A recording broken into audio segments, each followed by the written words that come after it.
So good morning to everybody to this first bike webinar. I'm Giulio Poggeroni from Meta Florence, and I will moderate this session. Today we are going to talk about certification schemes for energy crops and good practices from the field, meaning the good practices that we have developed within the bike project. Bike is a coordination and support action funded by Horizon 2020, which is in its second year of activity. It will end next year. And we already have some very good results from our field trials.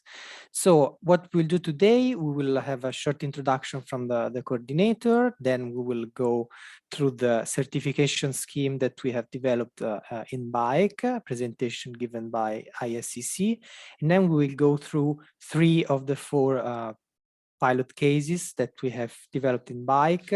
The 4th speaker won't be available because of COVID issues, but we'll try to give a short overview also on this 4th case. So just some housekeeping rules. You can use the Q&A box down below to post your questions, and then we will try to answer them at the end or during the in between the presentations. So I will give the floor to Andrea Salimbeni from Record, which is the organization coordinating the bike project. Andrea, the floor is yours. Hello, everyone. Good to have you as attendees of this webinar. Just sharing very quick presentation about what bike project is, and let me know. You should see the presentation. My name is Andrea Salimbeni. I'm coordinator of this project since 2020, when the project started, because the project is ongoing since September 2020. Brief introduction about what bike project does. The project is aiming at supporting the European Commission in the development of sustainability criteria and in assessing the feasibility of producing low-ILUC risk feedstock as sustainable biofuels for the EU transport sector. First of all, it is important to start from a sort of context about what are the advanced biofuels. What is the advanced biofuels policy? Advanced biofuels include a set of different liquid or gaseous biofuels for transportation, which are considered as sustainable in terms of non-low-ILUC risk feedstock and in terms of sustainability. Our target is to promote and to unlock the potentials of low-ILUC risk feedstocks, which are those feedstocks that are cultivated without affecting the food markets and the land use for food production. The target of the European Commission is to have 4.4% of advanced biofuel within 2030, which is quite an ambitious target, because so far we are really down as a contribution. Most of liquid biofuels are first generation. That means sunflower, rapeseed oil based biofuels, so not advanced. As you can see here from a study done by project coordinator, the target is that advanced biofuel will contribute for 13.3% to the total final energy consumption in the transport sector by 2050. This is our ambitious target. So where we start from the policy framework. You maybe know the Commission Delegated Regulation 2019-807 about the determination of high indirect land use change risk feedstock where the criteria for determining the feedstocks at high land use change risk is indicated, but also the general criteria for certification of low-ILUC direct land use change risk biofuels are reported. Secondly, the latest Commission implementing Regulation 2022-996, so of this year, about the rules to verify the sustainability and greenhouse gas emissions saving criteria and low-ILUC land use change risk criteria. In this Commission implementing regulation, specific rules on compliance with the requirements on low-ILUC risk certifications are reported, which are the focus of the event today. So what we will talk about today is certification system and experience about low-ILUC risk biofuels production. As a summary, what are the objectives of bike projects? First of all, facilitate the market uptake of low-ILUC risk feedstock. And how we promote and how we do that, we identify and analyze selected case studies, and then we assess the replicability of these case studies. Other target is to inform actors about the bioenergy and biofuel sectors, and we are organizing open labs in existing facilities as well as training events. The third is provide policy and market stakeholders with new knowledge, and to do that we are analyzing and updating on biofuels market status and potential, and also we are designing a decision support tool to be used by policymakers. The fourth, remove the most prominent market barriers for low-ILUC risk feedstocks. And what is the best way to do that? The best way is to define an easy, friendly, doable certification system to be approached by low-ILUC risk feedstocks and biofuels producers, which can be really represent an instrument for making things clearer for the market. The fifth, the last, support the sustainable conversion of the biochemical and biofuels industry, because sustainability of biofuels is a key. And how we do that? We are mapping the low-ILUC risk agricultural practices, selecting the best, and performing an LCA on all the identified case studies of bike projects. But what are the case studies we will discuss today? The first, castor oil for hydrogenated vegetable oil in 3 sites: Italy, Kenya, and Greece. Kenya was the subject of the auditing activity. Perennial lignocellulosic crops for advanced biofuels production, in particular advanced bioethanol production, in 3 sites: Italy, Greece, and UK. UK was assessed for auditing.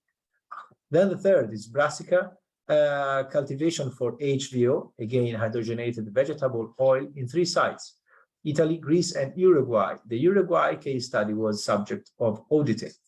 The fourth, the biogas direct model, which is biomethane production, sustainable low-ILUC risk biomethane production, integrated with biomethane to liquid technologies for producing liquid biofuels. The case study assessed in Italy, in Greece, and UK, and in Italy, a farm adopting the biogas direct model has been subject of auditing. So this is the introduction that I wanted to provide you before leaving the floor to ISCC, which is in charge and leader of certification systems for biofuels, and which will present the activity done so far in bioprojects. Thanks so much. Thank you, Andrea. So I invite Elwin Fiallos from ICC to switch on the camera and start the presentation sharing. Hi, Elwin. Please unmute yourself. Okay.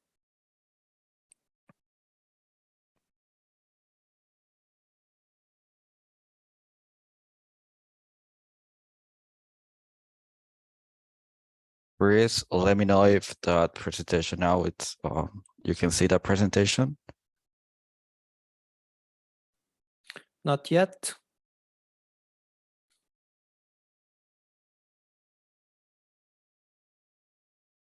Okay, now it's loading. Put it Perfect. full screen and then you can start. Yes. Perfect. Thank you. Hello, everyone. Good morning. And yeah, good. Have a good day. I mean, for all of you that are here for this online webinar. Yeah, for us, I'm glad to explain you and also to share the information as all the process that ICC has been done for the certification scheme developed in bike. So before I can start, I will, for some of you that doesn't know about what is ICC, I would like to start to explain you a little bit about what is ICC and what is our commitment with sustainability and all of our principles. So first of all, ICC is a very well-established and credible certification system. We have system user in around more than 100 countries, and also we work together with 15 certification bodies that help us to ensure that all our principles and our requirements are based on our regulation and our criteria. At the same time, ICC work a lot with different training programs. In that way, ICC, the International Sustainability and Carbon Certification, which is based in Cologne, Germany, can explain about different criteria, the different methods, and also at the same time, all the principle basic that we need to know about the whole certification processes. We use different tools, different technology to procedure for and to facilitate the different audits that we have at our fund level and also for some other different certification schemes. ICC actually currently we have around 6,900 certificates in more than 100, and we work with in different on different markets, food, feed, energy, and applications, different industrial applications. So based on the behaviors of the different markets that we work in, ICC, especially ICC Plus, has had different continued increases since 2020, which we started with 584 certificates. For now, 2022, on November, we have around 2,520 certificates under the ICC Plus scheme. ICC is guided and also is governed by different multi-stakeholder, which is give us feedback, and also this is give us the address about the different certification and also our sustainability and where ICC is heading for the future, and also for the current performance of ICC, and also absolutely committed with sustainability. ICC put out also a lot of efforts and work a lot with different regional stakeholders around the globe. We have regional stakeholders in North America, Latin America, Europe, and South Asia. This is a good way for ICC to get in touch and also to know about these different scenarios that we have and how the different implementation of sustainability regulations are working on the different regions. It's also a good way to have a very constructive dialogue with all the different system users that have different concerns or different questions, or also they are absolutely glad about our different processes. Also, it's a very good way for ICC to improve the ICC system for certification. ICC is involved on different steps. We are tracking different processes for the certifications, the points of origin, and also the force gathering point, the processing unit, and trader storage. This is also one of the process that we are involved. This is to ensure sustainability and traceability, and also to correct different claims that we have during the whole ICC certification process. Now let's go and start with the low-ILUC. For some of us, we know about the concept that is given by the RAD. This is the concept for low-ILUC production that avoids the displacement of different unmanaged land area for the production of biomass. And yeah, so as you know, some of you, the actual concept that we have for the low-ILUC. For this one, let's just have a look about how has been the process for the BIO project and also for the low-ILUC project of recertifications. So first of all, we started like with the low-ILUC certification. The introduced concept was on 2018, as you can see on the chronograms. And then later we started different processes, the definition of high and low-ILUC risk biofuels. Later on, we started with on 2020 with a different low-ILUC risk pilot projects, which is like our tool to see how the application of different regulations given by the different guidelines is it is our final level. And then we have all different dates. On 2020, we are working on our guidance to be published, and then later on we are expecting to have some feedback from the European Commission. So now let's talk about the low-ILUC pilot projects. The low-ILUC projects were located in different regions with different aspects, different crops, and also with different low-ILUC risk approaches. We have one low-ILUC project in UK, in Uruguay, South America, in Italy, and in Africa, in Kenya. Some of them were, of course, were organized by some of our partners that also will explain you later in more details about the different pilot projects. So for ICC, how do we start with the pilot projects? The pilot project, we started with a pre-audit call where we have online meetings, and also we exchange different basic and support information about what is the pilot projects. On site, once that we went on site and we just defined the different pilot projects under the different conditions that I just mentioned before, we started to evaluate the different ILUC relevant contents. Later that we have a field visit. This was extremely important because it's a way to know how the auditors and how these questions and how the document that we just created as a draft is it's a match with the cases at a foreign level of our audits. And then later on, we just record, we heard about the different questions, also the different answers from both sides, from the auditors and at the same time from the farmers. And then later, after the on-site audit, we had post-audit actions, which just means like the feedback received from our auditors based on the final reports that we got from the field visit. We identify all of these observations, feedback, questions, and how we can improve the different questions, and also some feedback from different content that the low-ILUC regulation content. So this is just one of the examples that we have, some of our pilot projects. To say, my colleague Ricardo will explain you a little bit more about these pilot projects in Kenya, which is the approach of the low-ILUC was on abandoned land and with castor oil and under different scenario located in Africa.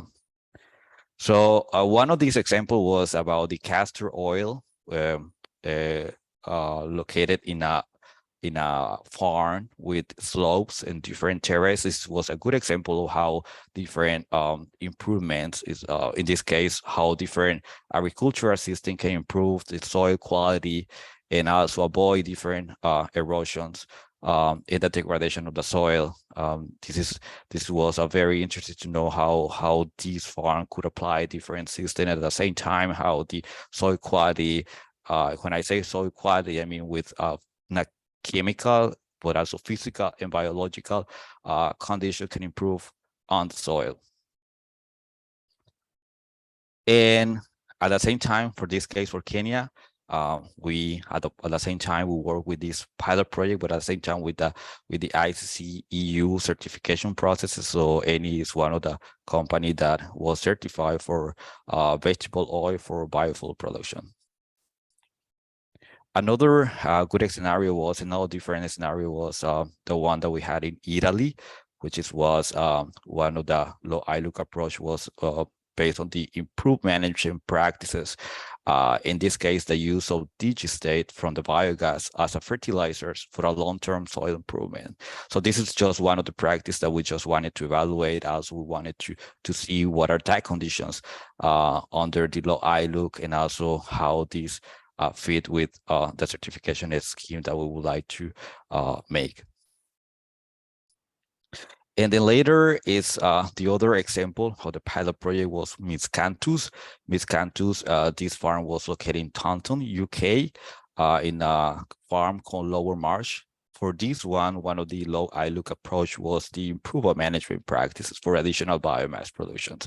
So here it was also a good example of how soil conditions were managed, and also to have a different processes of low-ILUC management practices. Together with the pilot projects, we also previewed the pilot project with, of course, in this case for Miscanthus, for the farm of the UK. We received like a different information, farm location. Also, we have a template for the management for of the farm, and also we provided some guidance of what is the bike project, one of the documents that we made in ICC. So together with all of this information, also we analyze and we use the tools, a GRASS tool, to have a analysis, to have a map and analysis, and make a sensorial analysis of the different farms. How is the use of the land currently, and how it was in the past. This is a basic information that we need to have before the pilot projects, and also for all the certifications. When we are talking about different certification scheme for ICC, this is one of the tools that we use to ensure that the sustainability principle, especially principle 1, is followed as we require and we request. And the last one was the pilot project in Uruguay. This was with Brassica oil crops. We had 2 different varieties of Brassica carinata and Apus. And they are used as a sequential cropping and for improved management practices, and as improved management practices for the low-ILUC approach. So after all of these pilot projects, we found different important points. We had different minor adjustment on our procedures. We also get a lot of information and a lot of feedback about these 2 different parts, the financial attractiveness test and non-financial barrier analysis. And also we got some feedback from our GRASS tool and how beneficial was to for the prior of the pilot projects. So what is now is linked with the certification approach, linked with the RED requirements, and then and also the additionality of the measures and the smallholder definitions.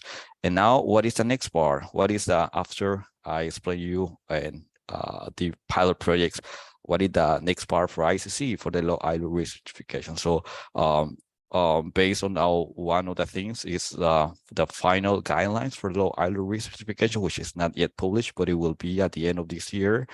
This is one of the things that we have. And then after that, after we have this final, the ICC Plus will be implementing a low-ILUC risk module for companies. And then the module also will be able to prove the compliance with low-ILUC recertification requirements. And during the whole time, ICC will support companies and will guide how these low-ILUC certification could be held. So this is for me, this is for ICC side, this is what we have done. I hope that it's you have now a picture of how has been the processes for the bike project, and specifically for the scheme, certification scheme. And if you have more question about it, please feel free to get in touch with us, with me, or also with Peter, with my colleagues who has also an expertise on this topic. Thank you very much. Thank you, Elwin. Thank you very much. So I will proceed with the pilot cases that we have developed in bike. Some questions are already coming through the chat, but please you try to use the Q&A box, which is more ordered.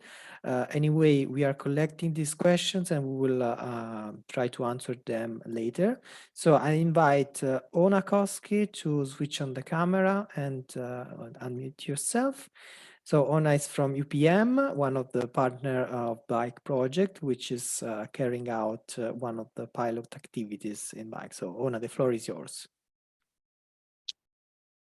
Thank you, and good morning, everyone. I will share my slides and then we can start. Very good. I think you see it. Yeah. Now. Excellent. So my name is Ona Koski. I work as a sustainability and market development manager in UPM, and specifically in UPM biofuels and biochemicals business.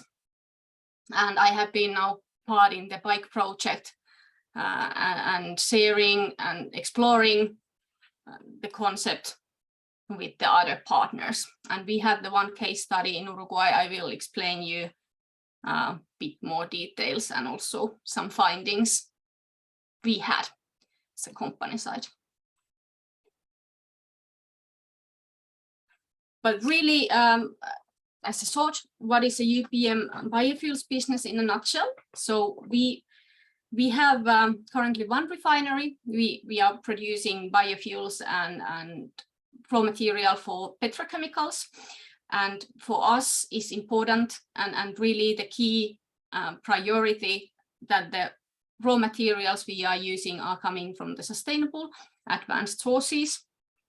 And we have really the focus on finding the additional sustainable biomass that can be utilized for fuels and also chemicals in the future. And so we act through the raw materials we are purchasing. And this project has been really in a key area to find a new way to produce, use the land that is already in agricultural use in additional way to reduce the indirect and direct land use change risk. We also act through our own activities and emission reduction, so we ensure that the production we have is having a low carbon footprint, and we have a reduction targets to meet for scope 1 and 2 and 3, all of them. So we are also taking care of that side. And we also act through then the innovative products. So ensuring and doing our part that there is biofuels on the market that comes from the most sustainable sources and can be used then further for the transport or petrochemical sectors. So about the journey towards climate positive farming, what it means for us. So we have been seeking additional biomass that comes from outside of the main cultivation season and hence reducing the impacts on the land use, both the direct and indirect. And we have been taking the productive cover crops taking them into use in unproductive period in the winter season. And we are also aiming then having a higher rates of carbon sequestration to the soil, improving the soil productivity through rotation. So coming from the more intense farming towards regenerative farming. And we are also then seeking higher GHG reduction through the sustainable farming. And when all this happens, we have then additional new sustainable feedstock that can be utilized for biofuels and chemicals production. So a little bit illustrating with a picture. So in intense farming, the summer season in our case has been utilized for soybean or maize production. And then the winter season, there has been some other crops and then a lot of non-productive cover crops in the rotation that are just there to make a green cover for the land, but not bringing any additionality. And in this kind of a system, the soil carbon start to decrease over the time. And what we have been seeking is to introduce a productive cover crop into the rotation that could fit into the winter season, the shorter winter season, and also influence the soil carbon increasement over the time.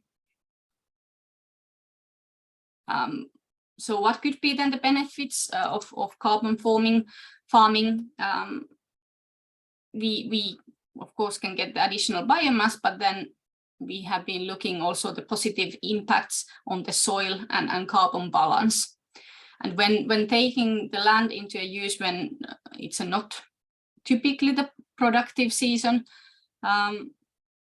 it can help us to fight against some crop diseases. So the rotation is really crucial to take into account to understand what could be the optimal rotation in certain area, and what are then the cover crops fitting into that system. Also then the biomass, that because from the crop we are using only a part, and then the rest of the biomass is left on the field, so it increased the biomass there as well compared to the non-productive cover crops that are typically grass. And then we are into looking the external carbon input into the soil as well. So having, for instance, biochar or manure added, we also then increase a new level of carbon sequestration. And in addition to all of this, the improved practices on the farm are important, playing an important role, for instance, minimizing the soil disturbance, so utilizing as little tillage as possible. And there are a lot of potential benefits, starting from, of course, mitigating the climate change, reducing all kind of land use change risks, and providing the additionality on the feedstock, but also from the social side, having a new income for the farmers, having better nutrient retention and rotation and recycling, and fighting against the diseases.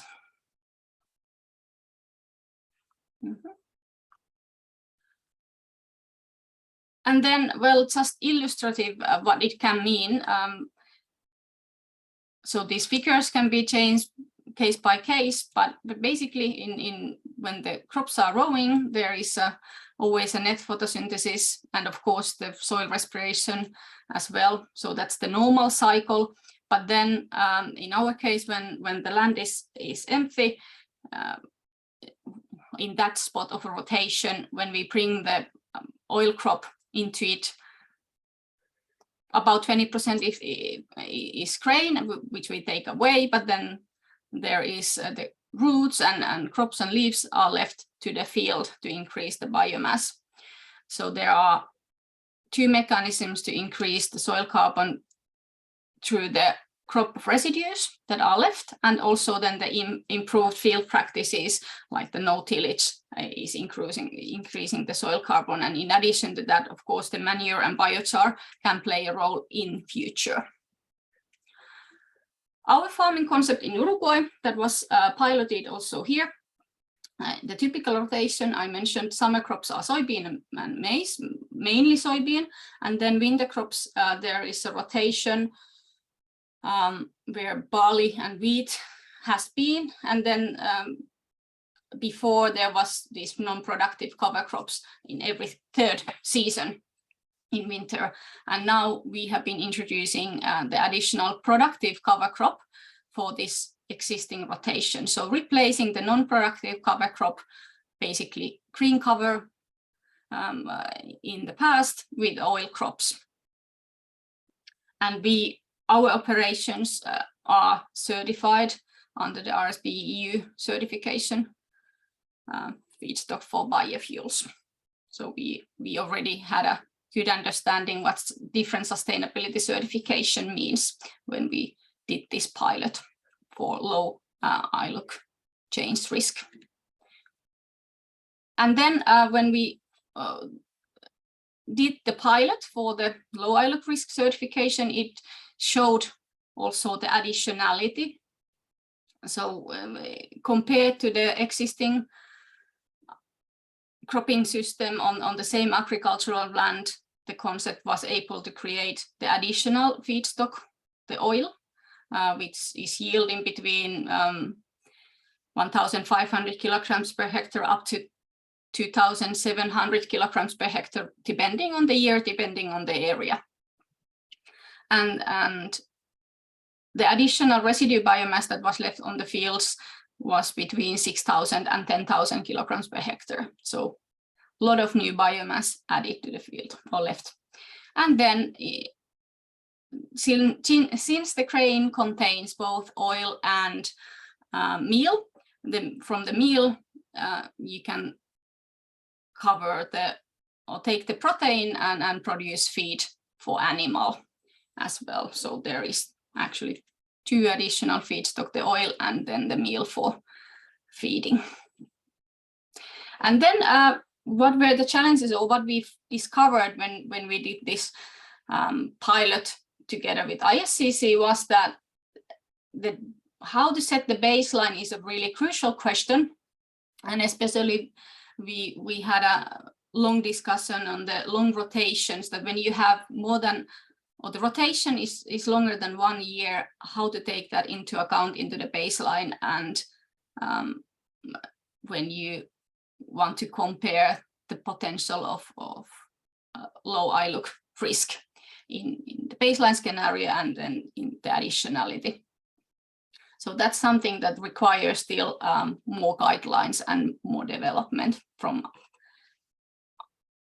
our thinking. And then to make it happen in the practice, the low ILUC certification should be combined with other sustainability certifications and audits. So of course, for the farmers, it's burden if there is multiple audits per year, and that's not really feasible. But then when it can be combined with the existing certifications and really planned as a part of the sustainability certification, or additional part of the sustainability certification, that's the way to work in practice on the field. And then the financial barrier analysis, as was mentioned by Elvin already, that's especially a rather difficult concept for those concepts that are building on the agricultural rotation. It is rather fitting then for totally new concept where degraded lands are taking back into a use, for instance.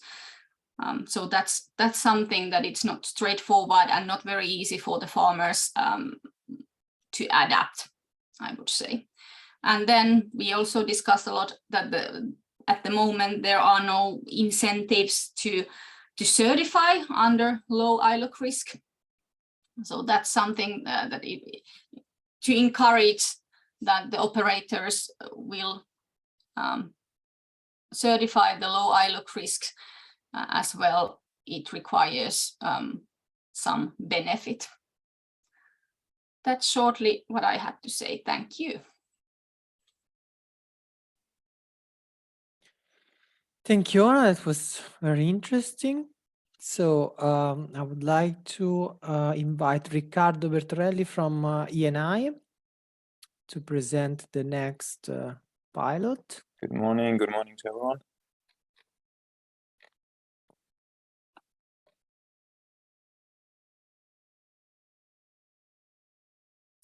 Okay, I hope you can see my screen. Yes. So a little information on ENI, as already previously introduced. Well, ENI is an energy company, Italian energy company, and since 2014, from the first conversion of our traditional oil refinery into a biorefinery, we have been developing HVO supply chains. Within the bike project, ENI has presented some pilots in Kenya. ENI in Kenya is present since last year. We have already undergone ISCC EU certification for some of our value chains. Specifically, we have certified castor and croton under ISCC EU. These were the first certificates in the world under ISCC EU. Also, one cotton value chain was certified. In this case, it was the first cotton ginnery in Africa. And we simultaneously certified the fiber under ISCC Plus. So possibly also opening an opportunity for the main product of cotton production to have possibly also a different market application and opening market opportunities for local producers in Africa. We have recently also developed and certified a food waste supply chain, in particular waste nuts from food production. This was also a new feedstock for ENI, and all of these cases, GHG minimum saving of at least 60% was obtained, which is in compliance with all ENI biorefineries. So specifically on Kenya, Kenya was one of the first countries with which ENI has signed a memorandum of understanding for the development of biofuels feedstocks. As we know, Kenya, especially in the last year, has been prone to climate difficulties, and the agricultural sector has been under quite a lot of pressure. The first county on which we worked was Makueni County. These counties were indicated by the Kenyan government as priority areas within some food security policies that are being developed.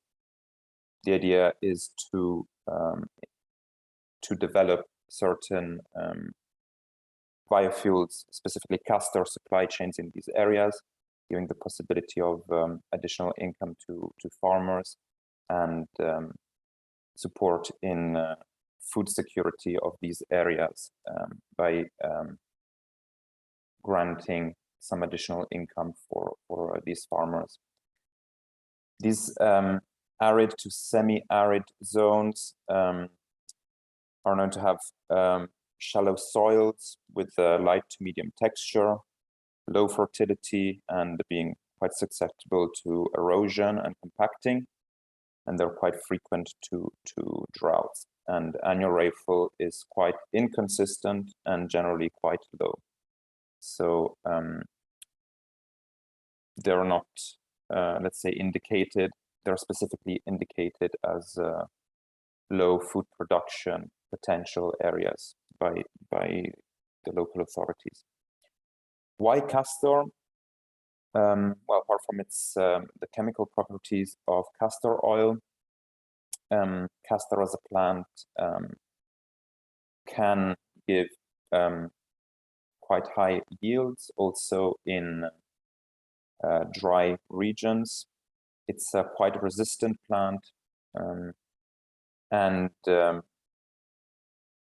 of course it also has quite a high oil content, which makes it a suitable plant for biofuels production. In Kenya, we're building agri-hubs. These are the aggregation points for castor collection and the castor seed processing, but these act also as centers for providing support and services for the local communities. Yeah, and these are a bit the central points for these projects. So specifically to low-ILUC certification, of course, is in our interest to guarantee that our cultivations have a low risk of causing direct and indirect land use change. So this is why we are particularly interested in low-ILUC risk certification, to ensure that the way we are developing our projects match with this commitment by ENI in this direction. And within the context of bike, we decided to present 3 scenarios. The main focus was the case of on degraded land, but since we are working with multiple farmers, generally smallholder farmers, we found multiple cases that could have been interesting for to test under low-ILUC risk pilot audits.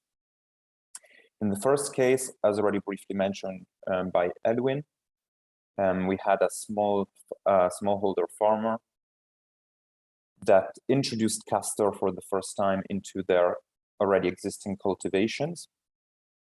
In this case, they have planted castor on the elevation curves of terraces. So not actually substituting castor with 2 already existing food crops, but having planted it specifically on edges and parts of the field that were not originally used for food cultivation. So we found this as an interesting case, and we believe this guarantees an yield increase, which is one of the possible additionality measures foreseen by the certification, by the regulation. And also, of course, having plant growing on elevation curves can prevent wind and water erosion, so ultimately reducing organic carbon loss in the soil. The second case, and probably most interesting or debated case, let's say, was the cultivation from degraded land. So this is one of the additionality options foreseen by the current certification regulation. And in this case, it was a small farmer cultivating purely castor, so as an only crop in what is a very arid area in Macoini County, with low soil organic content and an area at very high risk of erosion. And the third and last additionality option was, again, yield increase. This was in a previously unused land. And within this third and last pilot, we also integrated biochar as an organic soil conditioner, especially in areas with low soil organic content. This could improve the soil texture and ultimately improving fertility and yield increase in the end. This third pilot we found quite interesting, also with another topic which is not strictly related to low-ILUC, but to the topic of soil carbon accumulation. I will briefly mention this also later. But yes, so specifically, what did we find in relation to the certification guidelines provided by the implementing regulation within the 3 specific pilots? Well, in the case of yield increase, of course, you have to first set a baseline, and this was also mentioned by Ona. And we also found it was not always clear and easy to calculate a baseline, especially when you're working with small farmers. In our case, the farm that I previously mentioned had 23 terraces and had 5 different crops. Therefore, calculating the baseline of what the yields were in the last 3 years was quite complex. And of course, also gathering data information, especially when working in rural areas where farming is not always so formalized with registers and documentation, could be definitely a challenge going forward. And specifically, also we found that taking the Faustat World Plus as a yield slope to include in the dynamic yield baseline calculation could be a challenge in rural areas. This is actually one of the points of discussion of the bike project, but in different work packages. But yes, what we would suggest is to use or accept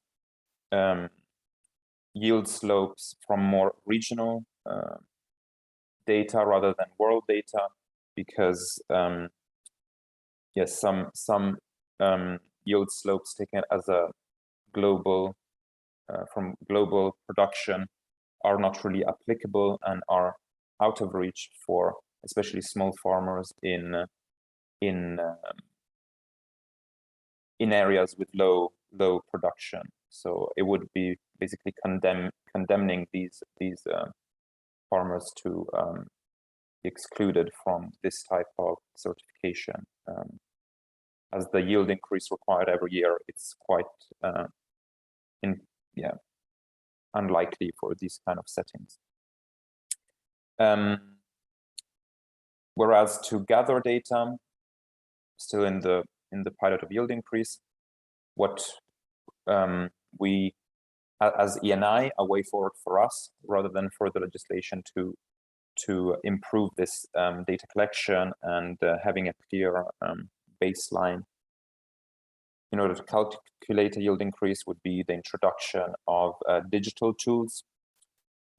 This could help data recording, especially for small farmers. When dealing with large numbers of farmers, this could reduce paperwork and data loss. So going to the second pilot, in case the pilot on degraded land. Yes, so in order to qualify a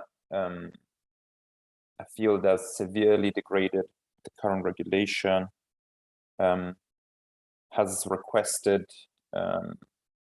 extensive soil sampling in order to prove low soil organic content, and also, well, physical field presence would also be needed to prove erosion.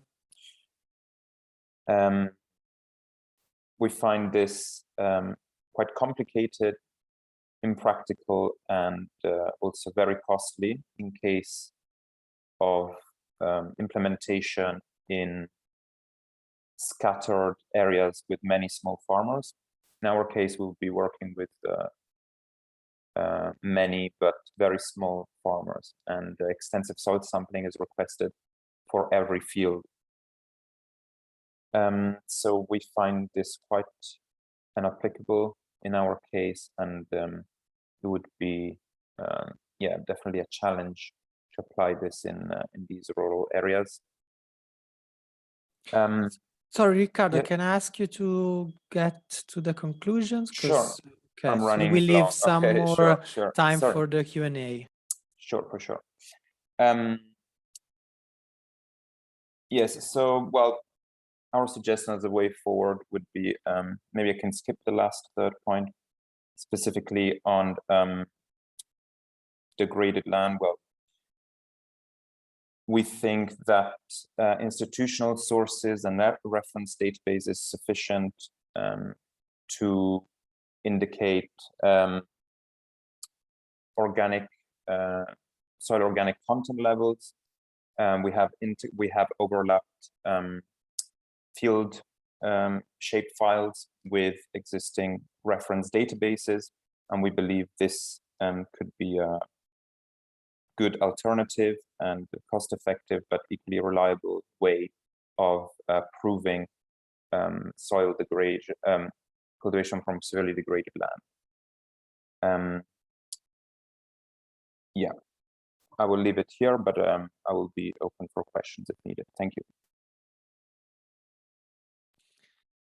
Thank you, Riccardo. So yeah, we are gathering more questions, but now I will ask Effie to switch on the camera and open the micro. Good morning. So Eftim Alexopoulos from CRES for the last pilot case.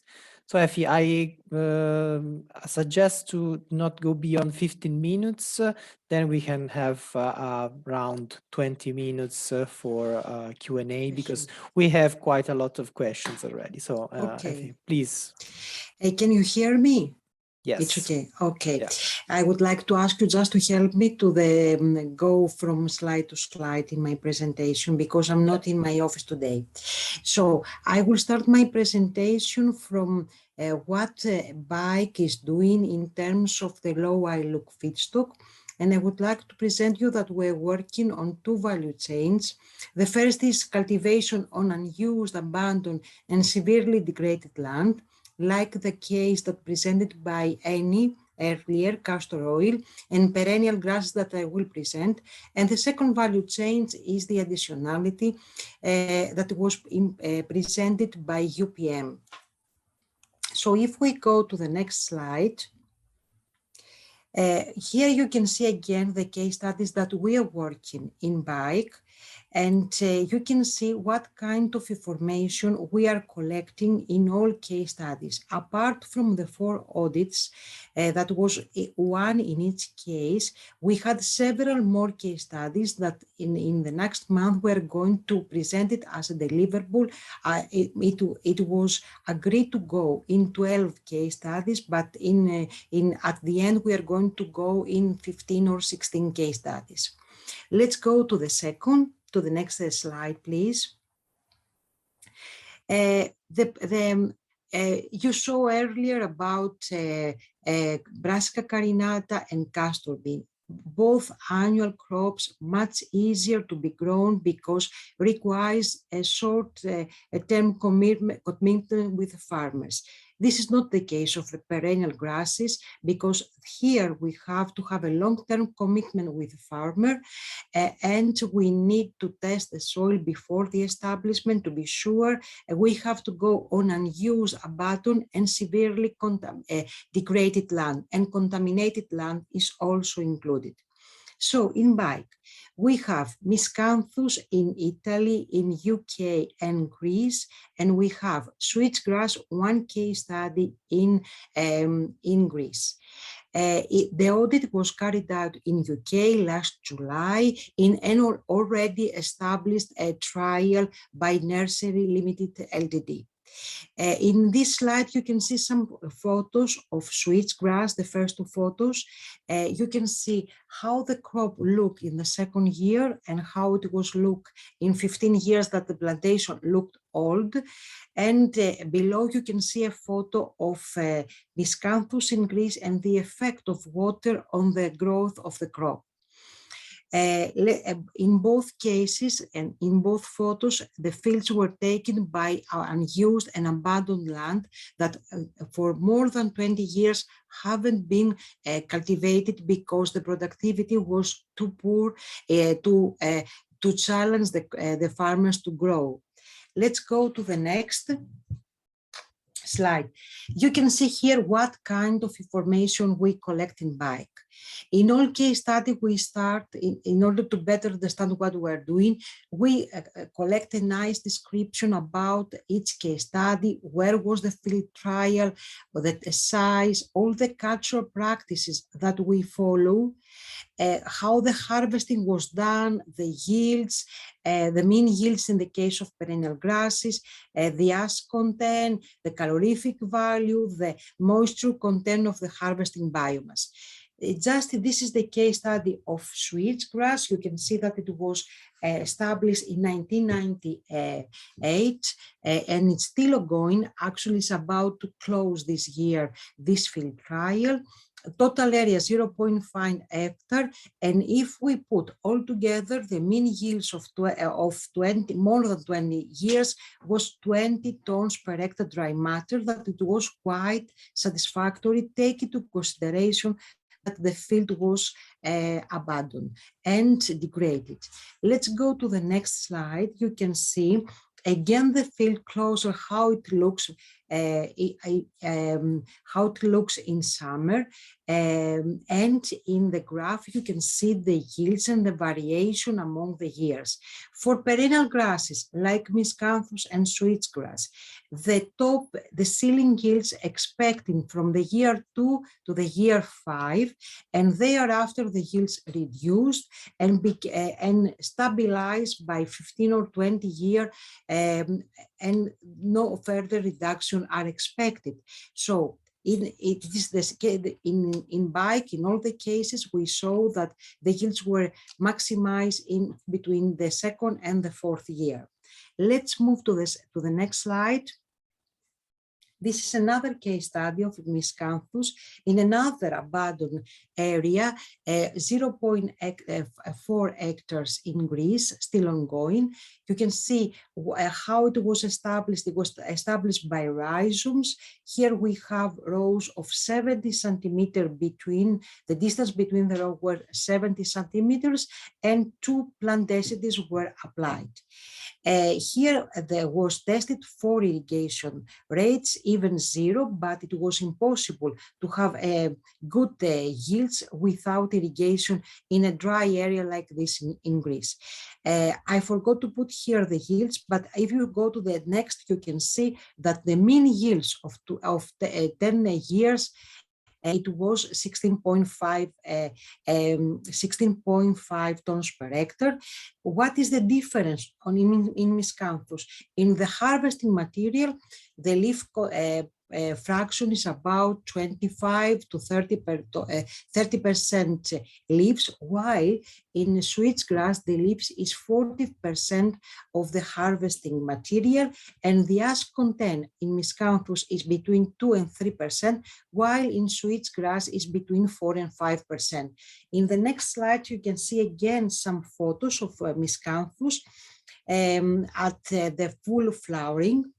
You can see the crop in this abandoned area, and in the next slide, you can see the yields. Here I try to present only 9 years data. You can see what I said before, that from the second year till the 5th, we have more or less the highest yield, even 18 tons per hectare. You can see in green what was the percentage of the leaf material, and gradually the yields starting to decline, but it was remain around 15 and 16 tons per hectare dry matter. In the case of the audit in bike, we do it in UK in a trial in a large field of nursery limit company, that it was established at different time frames, starting from 2008, and this was quite challenging because we did as I said before, in the perennial grasses, you need long-term commitment. And in order to record all of the parameters needed, it takes, you have to plan it from the beginning. That's why I presented some more detailed data from other case studies, because there all the data were available. Let's go to the next. From all this year, because the perennial grasses starting to be important from more than 20 years ago, you can see that in many projects, the perennial grasses were studied and selected as low-ILUC feedstock. Recently, it was the MAGIC project that finished at the end of last year, where several trials were established everywhere in Europe, or not established, already established in the view of the previous trial. And you can see in the graph what was the yield were recorded. Different climate zone, different marginality problem, and you can see in a dark green where the yields were acceptable, and in red when the yields were too poor. Apart from MAGIC, it was another project, GRACE, where you can find very nice information about growing miscanthus on marginal and contaminated land. Let's go to the next. In this slide, you can see some photos from our field day in Greece that was carried out last September, when the participants had the possibility to see perennial grasses, giant reed, miscanthus, and switchgrass. Why I didn't present a lot about giant reed? Because it is considered invasive crop and not too friendly in terms of biodiversity. And let's go to the next slide. This was from my side. Keep in mind that in early next year, it was one deliverable that's going to be released about the detailed description of all case studies, including those that already presented by UPM and ENI, and all the other collected. In the case of perennial grasses, the audit did it in UK, but it was quite challenging to collect all the valuable information needed through the crop lifetime. And in the case of the audit in UK, before miscanthus, the field was growing by by winter cereals. Thank you very much for your attention. Thank you, Effie, for providing this insight. So we'll have around 20 minutes, perhaps more, for answering the questions. So the first one, which was posed by a couple of attendees, and I think it can be answered by ICC, but perhaps by also the other panelists, is how is ILUC measured, or why are these emissions not counted in the LCA? I think it refers to the obviously it refers to the life cycle assessment and to the measurement of the ILUC considered in the certification scheme and in the pilot cases. So who would like to answer? Yes, I can answer that question. I'm just trying to hear. Yeah, I think I read that question. So, so one of the measures, how we measure some of the practices, is based on the guidance and also with the audit procedures that we had at a file level. So we have some questions. We ask also for some additional documents, and in that way we can see what kind of practices, what kind of analysis, and what kind of other scenarios that are based on the low-ILUC and the additionalities and on the financial attract barriers. So we at a fund level, the auditors all these questions, and as I said, it's just a way how we measure all of these practices and in the implementation of them. Okay. Then there was another question that perhaps also this can be answered by you, Elwin. It says, does the certification scheme address or limits the ash content of the crops? I think I can. I think I will go back with this question also, because there is no too specific. Clear. Yeah, okay, it's very okay. specific. Yeah. Okay. And perhaps one last question for you is, what were the major challenges faced by farmers in developing their management plans? Yeah, I mean, I would say I don't know if this is referring about this pilot project, but in general, when we are in a farm level and we try to evaluate the different measures, it's just about the practices, what kind of practices they are applying, how they monitor also all of these practices, and how they comply with our ICC principles of practices or agricultural practice. So I think that some of these might be a challenge for the farmers, and also due to the different scenarios, like the prices of different the yields, the increase in yields, the cost of different practices, and also like the climate change scenario. That's the issue sometimes. Also, how can be adapted, how these plant breeding can be applied due to that cost, also for the improvements of different seeds. So yeah, it's different 4 or 5 points that is very challenging for the farmers. Yeah. Thank you.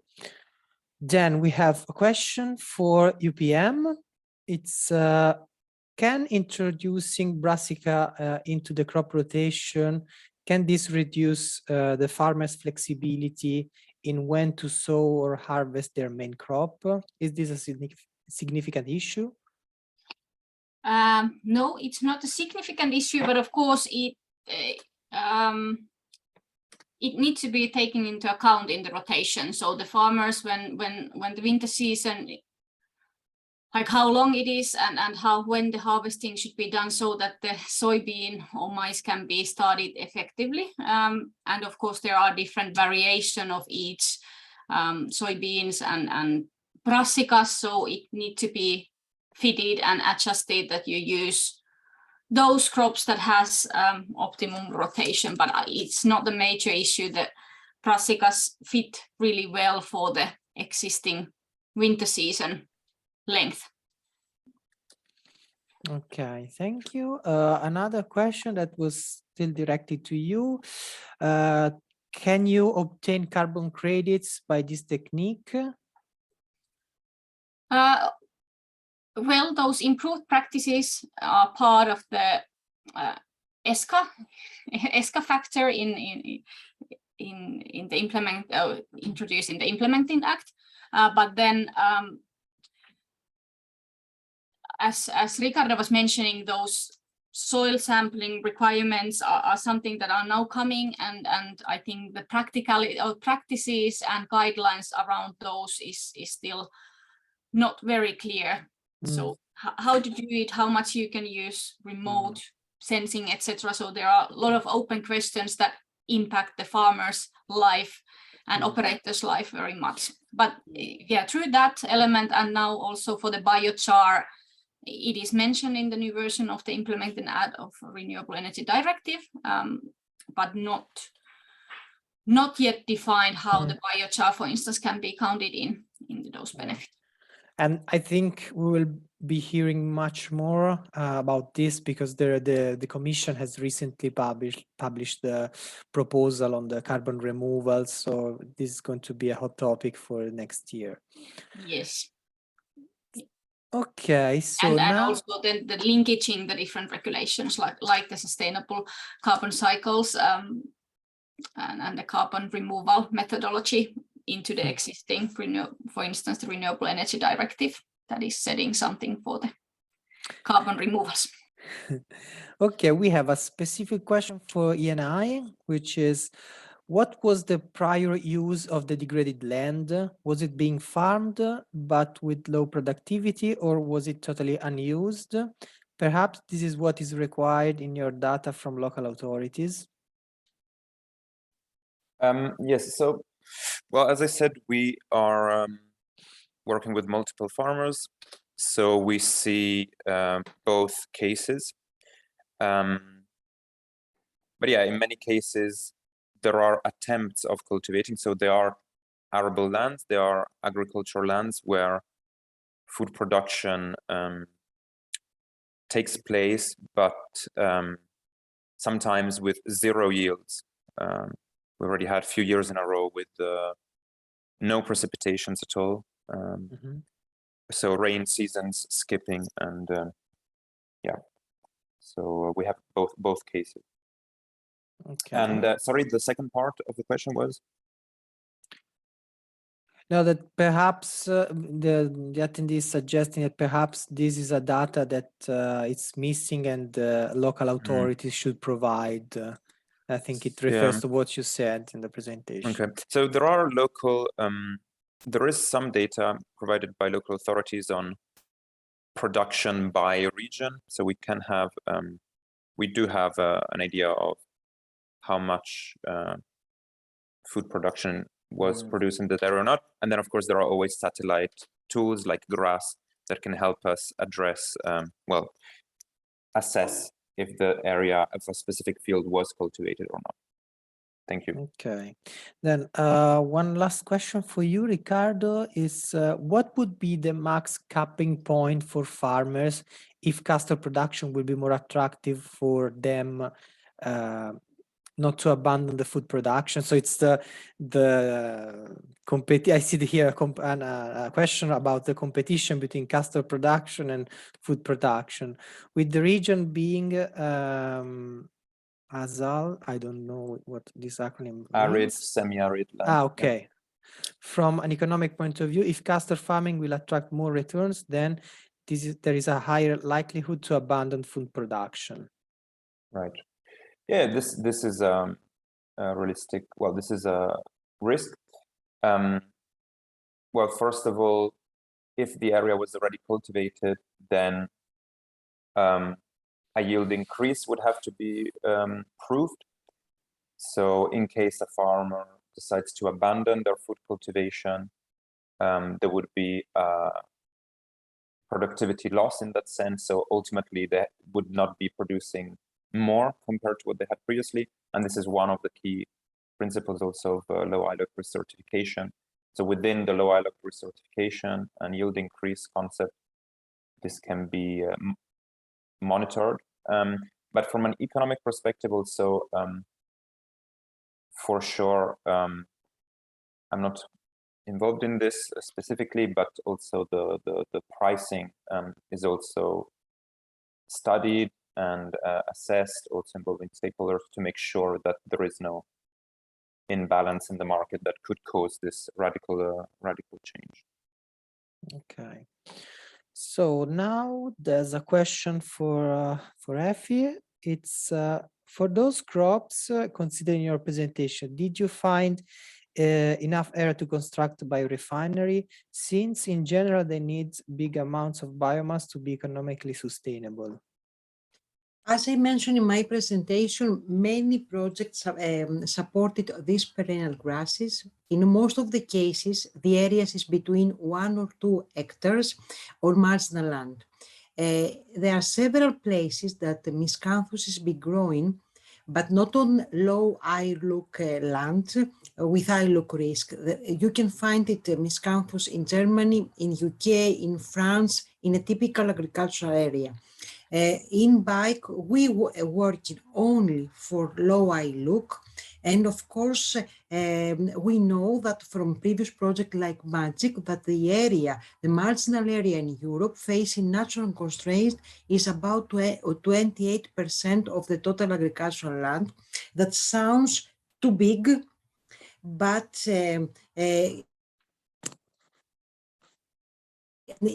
this land is already used somehow by the farmers, even if the farmers take a low productivity. So so far, of course, we don't have the area and the fields to support the biorefinery. That's why we are working several European projects, but in RED 2, there are only 2 ways to produce low ILUC feedstock, either to go on marginal land or to propose something on a rotation where you can increase the yields per land unit without affect the food production.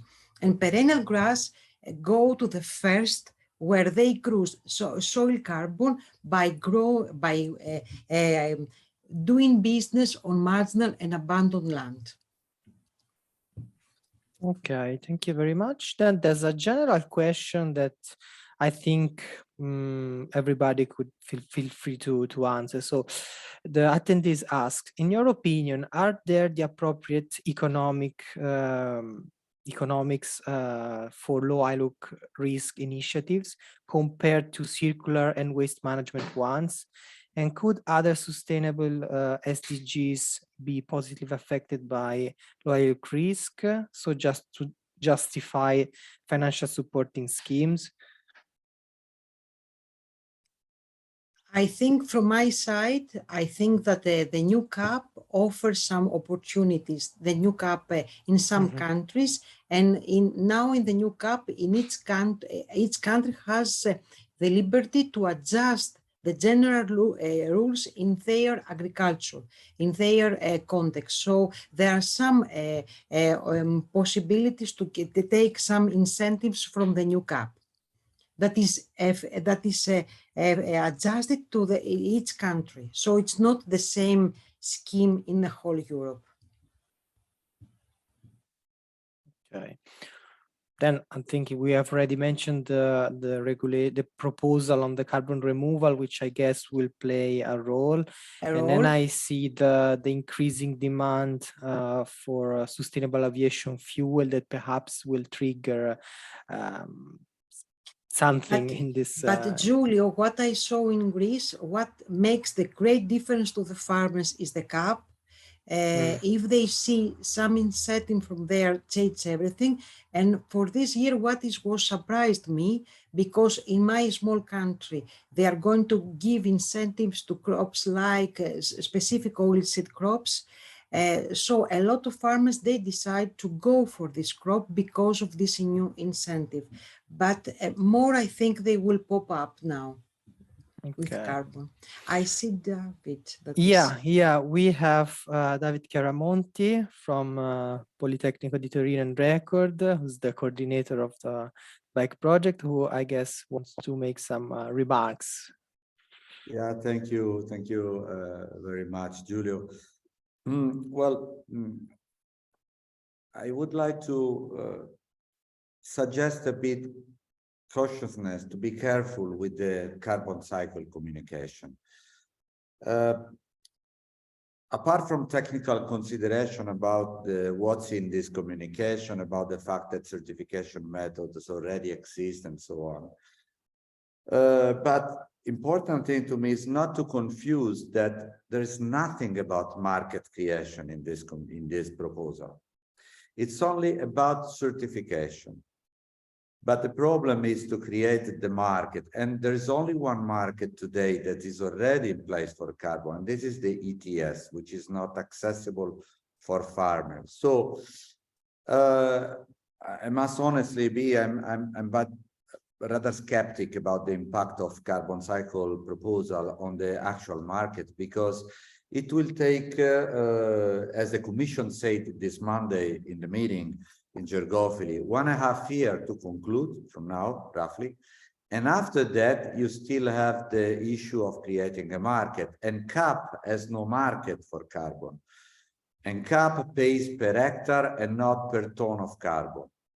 So, to my opinion, what farmers and our community should do, and we are trying to do our best, also beyond bike, is to bring the Commission to analyze the issue of market creation as the most important topic, and to consider application of the ETS scheme in a moderated and balanced way to this carbon sequestration. That would be immediately deployable. Values for this for the carbon are known. So in the ETS, we know how much is the value of 1 ton of CO2 removed from the atmosphere. Also, let me note that, curiously, there is a strong interest on DACS, direct air capture and sequestration system, which is extremely expensive compared to what we are discussing here. And nevertheless, in the communication, there is mentioning of DACS in this proposal the Commission has presented the last 30th of November. DACS is mentioned, biochar is not.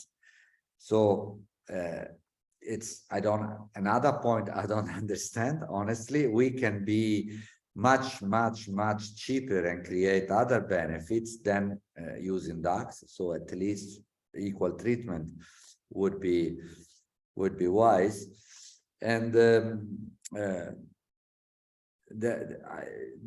work we're trying to do now is to provide an interpretation of ETS linked to the fact that if you deploy biochar on a soil that is used to produce the fuel, the question is it part of the value chain, and is it a direct emission reduction or not?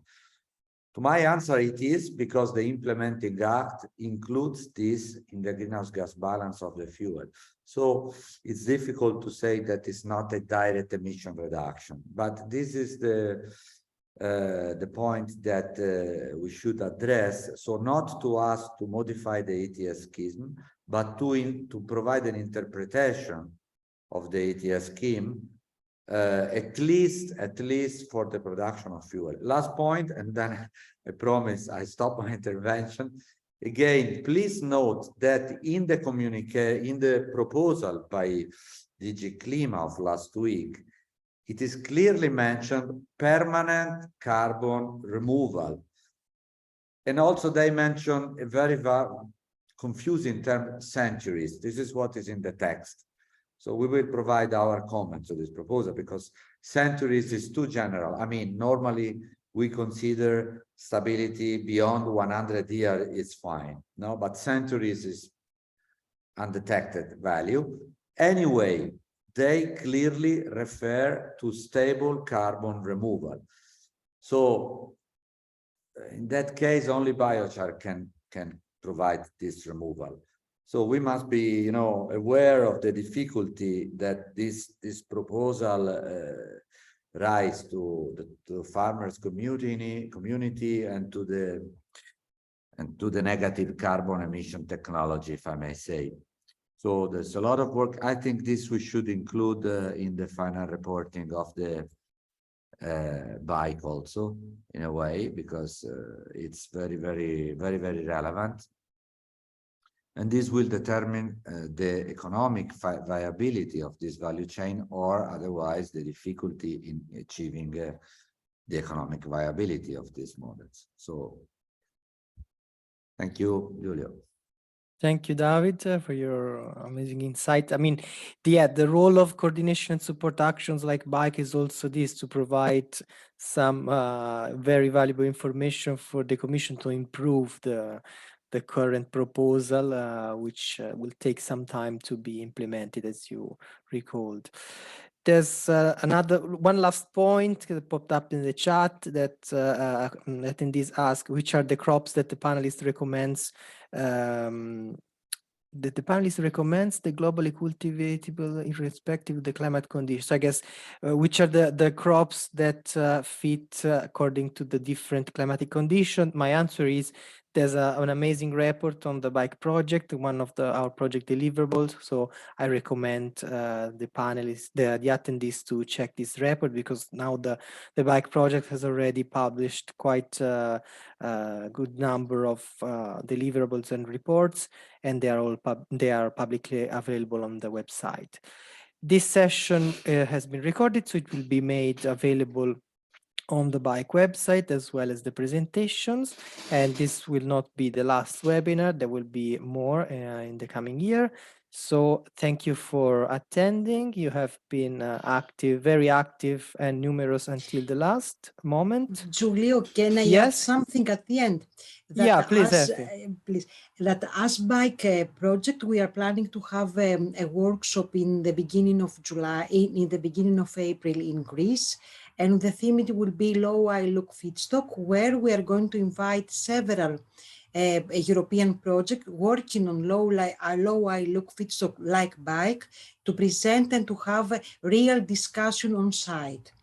And more information will come, because now we're trying to arrange all the small details for this event in the beginning of April.